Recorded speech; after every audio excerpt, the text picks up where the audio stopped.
Tuwing may duty at detailed ako sa basura, it means itong basura, ito yung box ng pera na pinag-uusapan natin sa kasalukuyan. Tagabuhat lang ako ng malita ng basura. Ang ibig sabihin ng basura ay malita na may lamang pera. Ang bawat malita ay may lamang humigit kumulang 48 million pesos. Ang mga nangyayari kapag duty kami sa basura, kalimitang dinadala sa bahay ni Congressman Saldico sa Valle Verde 6 at tinatanggap naman ni Mark at ni Paul. Nag-akyat kami ng 46 na malita. Ibababa lamang namin ay 35 malita para i-deliver sa bahay ni House Speaker Martin Romualdez sa 42 McKinley Street. Ang isang ehemplo na nagdala ng pera ay si Congressman Eric Yap ng AXIS Party List. 46 na malita ang dala niya sa bahay ni Congressman Saldico sa Valle Verde 6. Kung bago ka lang dito sa NTPH, maaari bang makahingi ng isang like at subscribe? At huwag kalimutan pindutin ang notification bell para ma-notify kapag may ganito tayong upload. Salamat kabayan! Chair, Mr. Chair, I am going to consume my time by making a disclosure. Kahapon po, mga pasado po 2:00 ng hapon, tumawag po sa akin si former Congressman Mike Defensor. Tinanong ko po kung ano ang kailangan niya. Meron daw pong isang tao na matagal na po niya kung gustong kausapin para sa isang paglalahad ng kanyang nalalaman tungkol po sa ating iniimbestiga sa committee ito. Sabi ko, madali ba yan kasi meron kaming session, mag-uumpisa yun ng 3:00. Sandali lang ito, sabi niya, kasi nandito lang naman kami rito sa may Golden China. Ito pong restaurant malapit sa atin. Mga 5 minuto lang po siguro mararating natin. So ako po ay nagparaya at pinuntahan ko kung sino yung sinasabi niyang tao. Kasi po meron na raw po siyang draft na salaysay na kung gusto ko raw pong makita. So Mr. Chair, ako po ay nagpaunlak para makita kung talagang meron ngang ganung tao at meron nga siyang gustong isalaysay. Nakita ko po yung tao at pinabasa niya po sa akin yung isang salaysay na nakaporma na po. Binasa ko po. Yun pong salaysay na yun ay nagsasabi ng kanyang pagkalungkot at siguro pagkabahala, sabi niya, na bakit nangyayari sa ating bansa ito. At nalulungkot siya, Mr. Chair, sapagkat meron siyang partisipasyon doon eh. At nung nakita ko ang kabuuan ng kanyang salaysay, meron po siyang personal na kaalaman para ikonekta si Representative Saldico kay former Speaker Martin Romualdez. Sabi ko, hindi ako pwedeng magtagal, nabasa ko na ito, hahabol ako sa aming sesyon 3:00. Pero kung talagang ikaw ay voluntaryo mong gustong gawin yan, sang-ayon sa iyong nilalahad dito, di sige, i-finalize mo yan at gusto ko, ipanotaryo mo sapagkat hindi po pwedeng hindi notaryado yan. At kung buo ang loob mo at talagang yan ay matagal mo nang iniisip, pumunta ka ako bukas ng umaga sapagkat meron kaming pagdinig. Mr. Chair, nandito po yung tao at hawak ko po yung ilang piraso ng kanyang sinumpaang salaysay. Kung po pwede po sana natin siyang tawagin ngayon, para ngayon siya po ang mismo maglahad ng kanyang salaysay sa ating gitna. Okay, you may call him. Mr. Chair, I'm calling Mr. Orly Regala Gutesa para po humarap siya sa atin. Mr. Gutesa, kayo po ay umupo dito sa may gitna. Pakibigyan mo ng copy si Mr. Chair. Bigyan mo si Chair. Mr. President. Bigyan mo si Mr. President.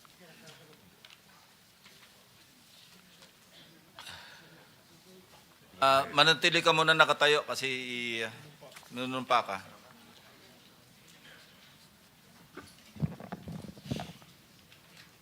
Raise your right hand. Yeah.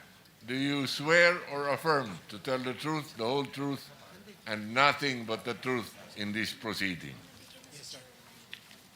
Salamat. Take your seat, please. You may proceed. You may continue. Salamat po, Mr. Chair. Mr. Gutesa, kaninang ako'y nagpapaliwanag para ipakilala kita. Narinig mo yung aking sinabi. Yes, Your Pwede mo Honor. bang i-confirm na kung ano yung sinabi ko ay yung nangyari kahapon? I confirm, Your Honor. Salamat po. At ngayon po ay hawak ko nga ang inyong sinumpaang salaysay na nung draft ito ay binasa ko, ganun din nga po at wala namang pagbabago. At gusto ko lamang pong sabihin ninyo na mayroong pirma sa ibabaw ng pangalang Orly Regala Gutesa. Kayo po ba ang nagpirma nito? I confirm, Your Honor.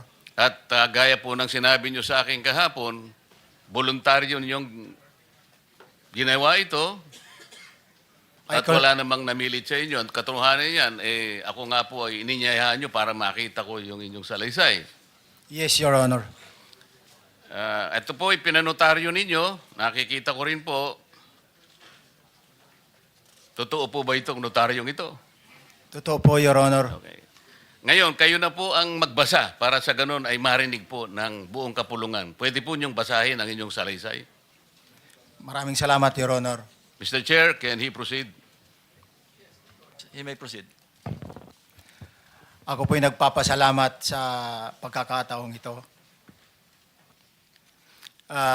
Sa Senate Blue Ribbon Committee, Senador Ping Lacson, sir. At sa iba pang member na nandito po. Ako po si Orly Gutesa, may asawa, nasa tamang edad, Pilipino. Makatapos makapanumpa na ngayon sa umiiral na batas ay nagsasaad at naglalahad ng gaya ng mga sumusunod. Ako po ay lumabas upang magsalita sa isyu na ito. Bilang isang dating sundalo,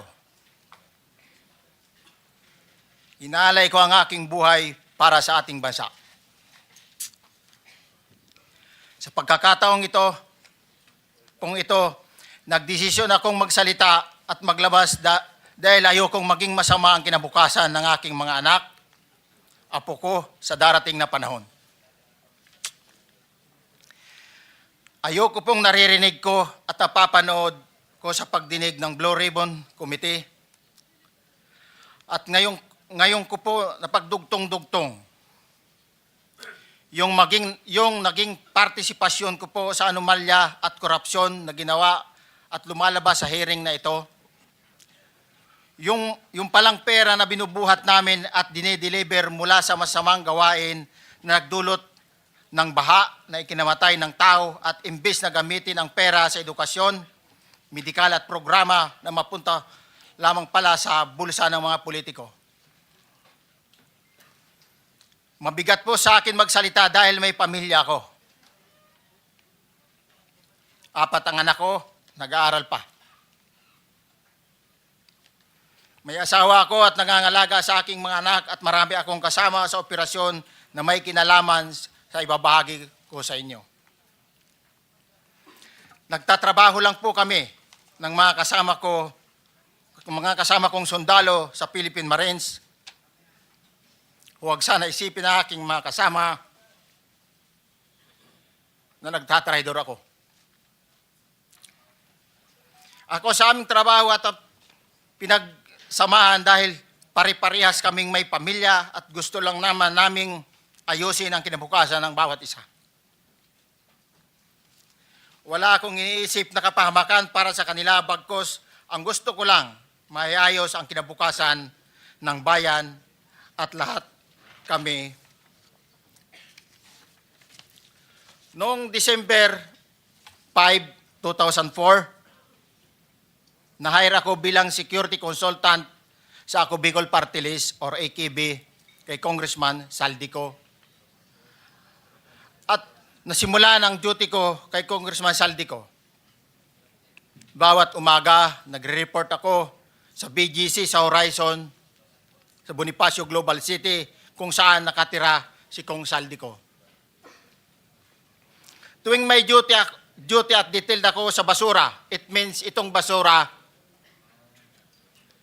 ito yung box ng pera na pinag-uusapan natin sa kasalukuyan. Mr. Gutesa, mag-stick ka lang sa binabasa mo. Huwag ka nang nag-a-adlib. Kung ano yung nandito, basahin mo lang. Yes, Your Honor. Tuwing may duty detail ako sa basura, pumupunta kami sa 28 Ladybug Corner, Dragonfly, Valle Verde 6, Pasig City. Tagabuhat lang ako ng malita ng basura. Ang ibig sabihin ng basura ay malita na may lamang pera. Ang bawat malita ay may lamang humigit kumulang 48 million pesos.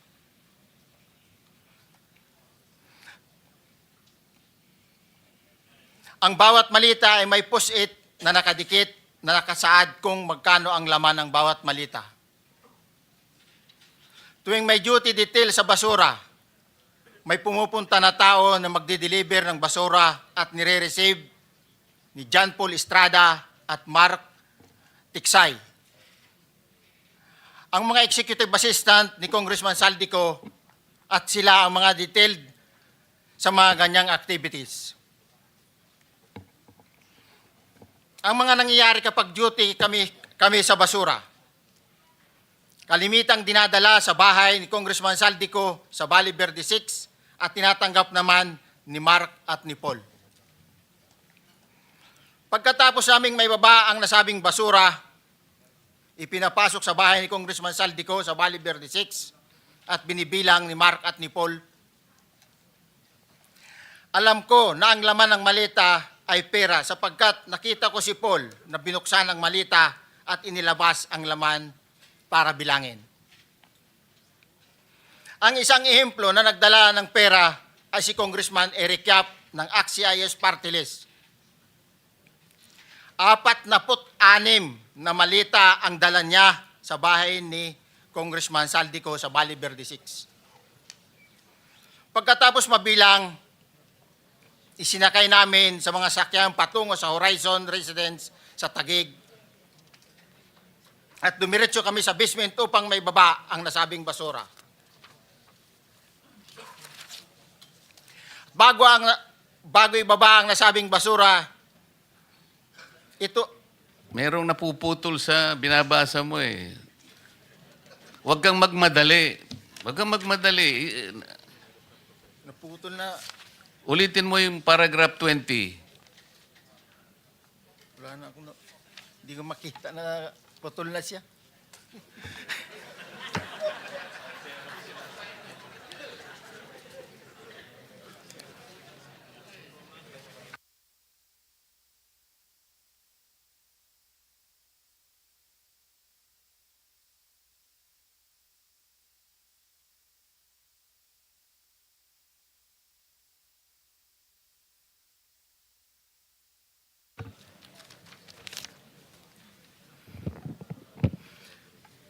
Pagkatapos, mabilang ang sinasakay namin sa mga sakyang patungo sa Horizon Residence, Taguig.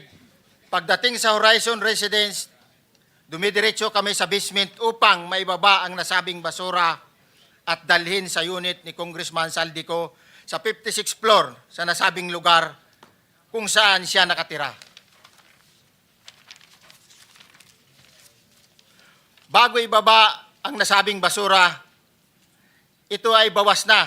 Halimbawa, nag-akyat kami ng 46 na malita. Ibababa lamang namin ay 35 malita para i-deliver sa bahay ni House Speaker Martin Romualdez sa 42 McKinley Street, Taguig. Ang labing isang malita ay naiwan sa taas ng 56th floor sa Horizon Residence. Humigit kumulang 3 beses ako mismo ang nag-deliver ng basura sa bahay ni Congressman Saldico sa Horizon Residence at sa mga bahay ni Speaker Romualdez sa 42 McKinley Street, Taguig. mas maraming pagkakataon na nagde-deliver kami ng basura sa bahay ni Speaker Romualdez at sa bahay ni Congressman Saldico dahil iba-iba kaming mga nakadetailed na close-in, backup at advance party na nagkakaroon ng rotation. Sa huli, ako po ay nagnanais na mapasailalim sa Witness Protection Program dahil alam ko po nanganganib ang buhay ko at ang aking pamilya sa ginawa kong paglalahad na ito. Sa katotohanan na ang lahat ay nilagdaan ko, ang salaysay na ito ay kusang loob at walang anumang pamimilit at bunsod lamang ng hangarin matulungan ang ating bansa. Ito po ay nilagdaan ko, Your Honor. Thank you, Orly. Before you proceed, meron lang ako papakitang litrato sa iyo. No? I-confirm mo, kasama na rin si Bryce, kung yan ba si Paul na binabanggit mo. I confirm, Your Honor. Yun nga po, Your Honor. Siya po. Okay, so, yeah, for the record, andito po yung litrato nung binabanggit na si Paul. Ang palyado nito.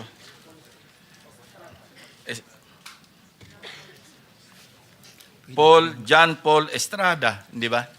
Yes, Your Honor. Oh, sige. Thank you very much. You may continue, Senator Marcoleta. Thank you, Mr. Chair. Mr. Gutesa, dito sa iyong paglalahad ay gumawa ka ng isang paghalimbawa. Inihalimbawa mo si Congressman Eric Yap, ngunit isang tagpo lang yun eh.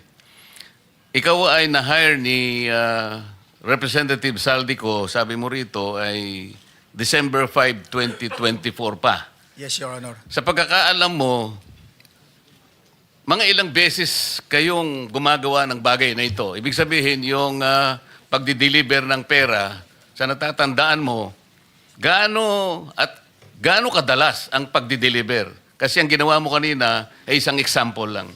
Pwede mo bang ipaliwanag? Your Honor, minsan kasi pag-duty kami, ang actual ko na delivers talaga sa bahay ni Congressman Romualdez is 3. Tapos pag may duty kami, nagkakaroon ng detailed. Minsan namumonitor ko doon sa group chat namin, may basura tayo deliver.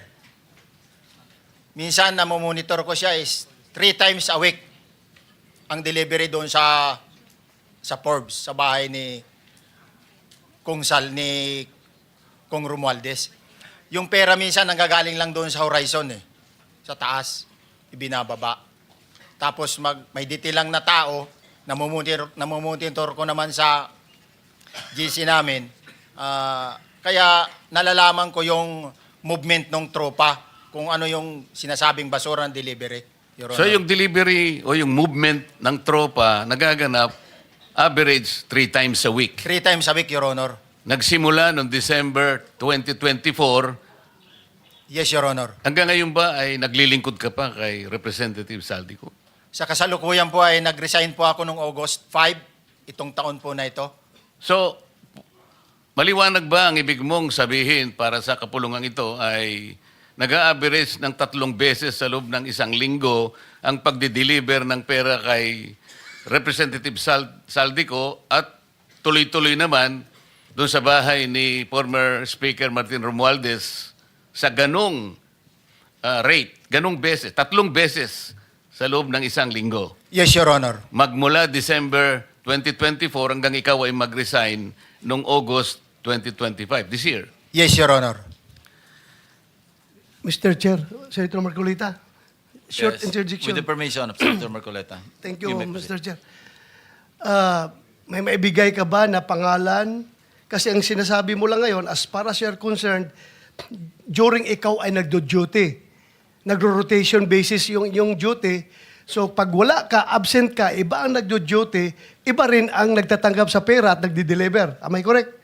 Senator De La Rosa, may I just remind you na isang follow-up. Pero kung gusto mo ituloy at pahig si Senator Marcoleta, naka-charge sa oras niya, yung mga susunod na tanong, okay? Okay lang. Okay lang. Sige, boss. May- Nangiram meron lang pa naman namang- ako sa iyo. Go ahead. Meron ka pa namang 4 na minuto pa mahigit yan. Yes, sir. So, sige. Very quick lang. So, pag hindi ka duty, may ibang nag-deliver ng pera kay Saldico at kay Speaker Romualdez. Pag nangyayari yan, sir, pag hindi ako duty, may makadetail talaga sa basura na yan. Pero ang authorized lang na mag-deliver at mag-receive niyan is yung 2 tao na binanggit ko, which is John Paul Estrada and Mark Tiksay. Okay. Thank you, Mr. Chair. Thank you, Senator Marcolita. Mr. Gutesa, sa panig ng pagdi-deliver sa bahay ni former Speaker Martin Romualdez, sinong tao ang nagre-receive? Sa mga ganun, sir, ang may contact, Your Honor, is yung si Paul at si Mark lang ang may contact doon sa receiver. So pagdating doon, nakabukas na yung gate doon sa Forbes, pumapasok na lang kami. Then pag nabuhat na namin yung mga malita na ibaba na, so lalabas na kami. Wala na kaming basta may deliver lang namin yung mga basura doon sa bahay, wala na kaming noon, Your Honor. Alin-aling bahay Yung ang 42. pinagdi-deliveran mo sa panig ni former Speaker Martin Romualdez? Yes, Your Honor, yung 42, yung dito sa may Forbes Park. Yun lang? Wala nang iba? Mayroon pa yung bago nakaraan doon sa 19 Nara, yung dating bahay ni Michael Yang. Sa pagkakatanda mo, mayroon pang ibang lugar na kung saan nagdi-deliver kayo? Sa Aguado, dyan sa Malacanang. Aguado? Excuse me, Senator Marcoleta. Sino Michael Yang? Yung dating sa Pugo yata yon, Sa? yung dating sa Pugo. Yung Michael Yang. dating bahay ni Michael Yang. Dating bahay. Yes, Your Honor. Okay, thank you. Ibig mo sabihin, nabili ni Speaker Martin yung bahay ni Michael Yan? Allegedly, Your Honor. Pero paano mo alam na bahay ni Speaker yon? Kasi doon na nagde-deliver yung tropa nung hindi na nagde-deliver doon sa 42, Your Honor. Ngayon, sinasabi mo meron kayong chat. Nagagamit mo yung chat para ma-monitor mo yung rate ng delivery at kung sino-sino yung nagdi-deliver? During the time nung nandoon pa ako, Your Honor.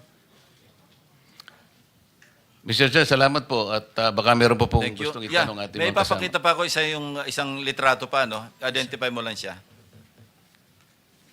Sino yan? Mark Tiksay, Your Honor. Meron pa ba nakakakilala sa kanya bukod sa'yo? Dito? Wala. Nabanggit kasi ni Engineer Alcantara rin dito eh. Sa salaysay mo noong September 23, sinasabi mo, hindi ko po siya na-meet during pagdadala. Ang tao niya po ay may alias lang na Paul at Mark. Na-meet mo ito si Mark, Engineer? Sa Valle Verde po, once lang po. So, kinukonfirm na si Mark Texa ito? Mark po and Paul, karaniwan po ng... Okay, thank you. Thank you, Senator Marcola. Mr. Chair, may tatanong lang po kung Yes. with the permission of Yeah, okay. Senator Marcoleta. Mr. Orly, sabi niyo po 46 na maleta na nagkakalaman po ng 48 million bawat isa. Tama po ba? Based doon po sa level nung malita na nakita ko, Your Honor. Paano po nalaman ninyo na 48 million po ang laman ng bawat isa? Kasi bawat malita po, mayroon siyang post-it na nakalagay, may sign na 48. Lahat po yun may 48. Yes, Your Honor. So, yung 46 maleta, 48 million ang laman ay nagkakahalaga po ng 2.2 billion. Alam niyo po ba yan? Kung 3 times a week ang sinasabi ninyo, ang delivery. Based sa my experience, doon lang ako naka-experience ng 46 nung time na yon, Your Honor. Hindi naman po every week or monthly ito. Yes, Your Honor. So at one point, yung 46 na maleta, 48 million ang laman, 46 times 48 million ay 2.2 billion. Excuse me, Senator Marcoleta, paubaya mo na sa kanya yung oras na naiwanan mo, now 1 minute. Isang tanong na lang. Sige, okay. 2.2 billion. Ganun po yung multiplication eh.